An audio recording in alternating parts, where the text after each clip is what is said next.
ओम श्री सिद्धेश्वरीश्वर सद्गुरुभ्यो नमः। ओम श्री सिद्धेश्वरीश्वर सद्गुरुभ्यो नमः। ओम श्री सिद्धेश्वरीश्वर सद्गुरुभ्यो नमः।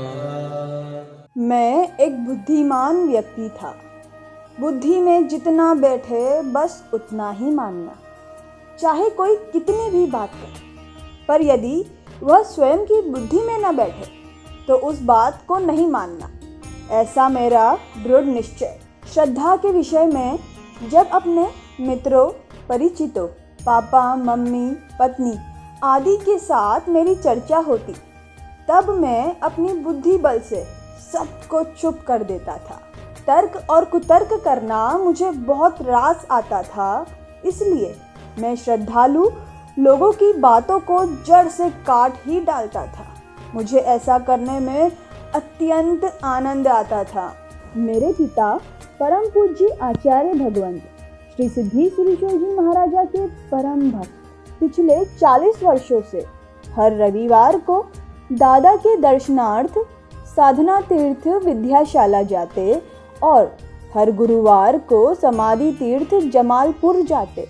उनके इस कार्यक्रम में कोई रियायत नहीं। कभी कभार कोई कुछ अनहोनी घटना हो जाती तब पापा दादा के प्रति नतमस्तक बनकर ऐसी प्रार्थना करते कि दादा, आपकी कृपा से इस परिस्थिति से बाहर निकल सकूं, ऐसा आशीर्वाद दीजिए।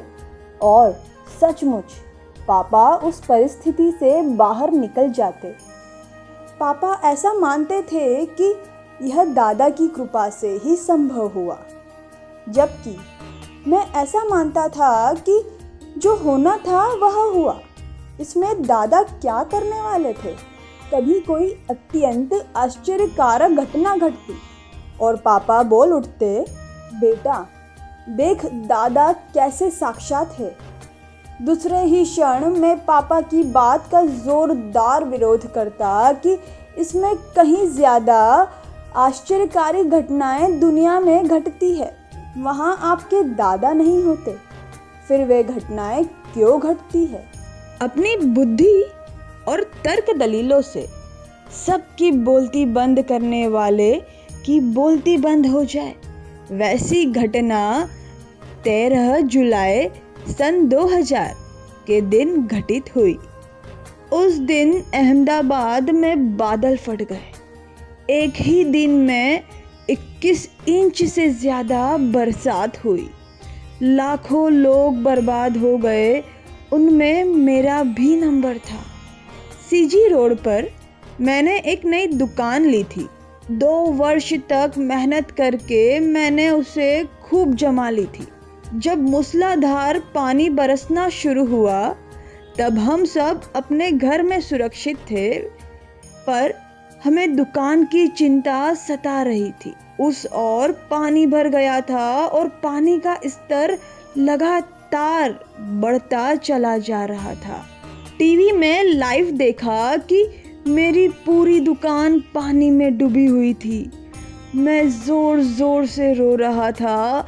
मैं बर्बाद हो चुका था।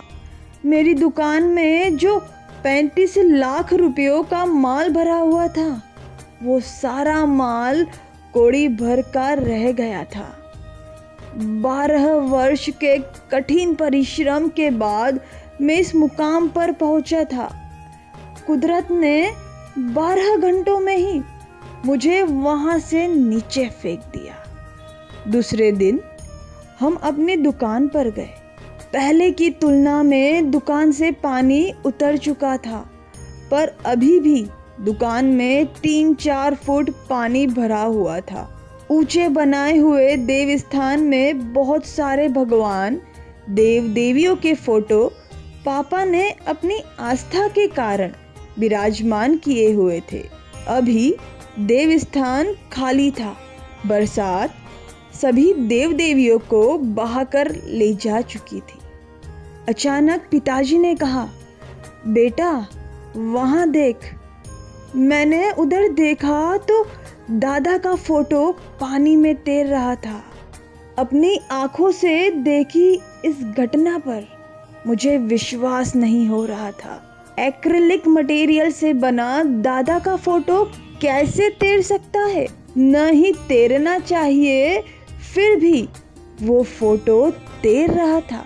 साइंस के सारे नियमों को गलत साबित करके दादा का फोटो तैर रहा था, जिसके साक्षी हम आज जीवित रूप से हाजिर है। जीवन में पहली बार मैंने आस्था के साथ किसी के सम्मुख हाथ जोड़े, अथवा ऐसा कहिए कि मेरे हाथ स्वयं जुड़ गए। मैंने आगे बढ़कर दादा का फोटो अपने हाथ में उठाया और उसे फिर से देव स्थान में विराजमान किया। उस मौके पर आंखों से आंसू भरकर मैंने दादा से विनती की, दादा आज तक आपका विरोध करके मैंने खूब पाप किया है, मुझे माफ़ कीजिए। शायद मेरे पापों की सज़ा मुझे यहीं पर मिल गई है, पर अब मैं विरोध नहीं करूँगा। दादा मैं पूरी तरह रोड पर आ चुका हूँ, बर्बाद हो चुका हूँ।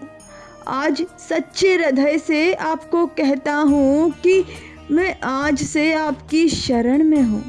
अब आप ही मुझे संभालिए, मेरा रक्षण कीजिए। दादा से विनती करते ही मुझे एहसास हुआ कि दादा मेरे साथ ही है। दादा मेरे साथ है। इस आंतरिक विश्वास के साथ मैं फिर से काम में जुट गया और दादा के प्रभाव से थोड़े ही समय में मैं फिर से सेट हो गया। यदि दादा का साथ ना होता तो इतने कम समय में मैं फिर से खड़ा ही नहीं हो सकता था। कल का नास्तिक आज परम आस्तिक बन गया है, परमात्मा और दादा का परम भक्त बन गया है। इसका संपूर्ण श्रेय एकमात्र दादा को ही जाता है। जीवन भर स्वयं का विरोध करने वाले विरोधियों की सहायता के लिए भी प्यारे दादा स्वयं एक क्षण में दौड़े दौड़े आ जाते हैं। तो अपने भक्तों की पुकार सुनकर दादा पल भर में हाजिर हो जाए, इसमें कौन सी बड़ी बात है।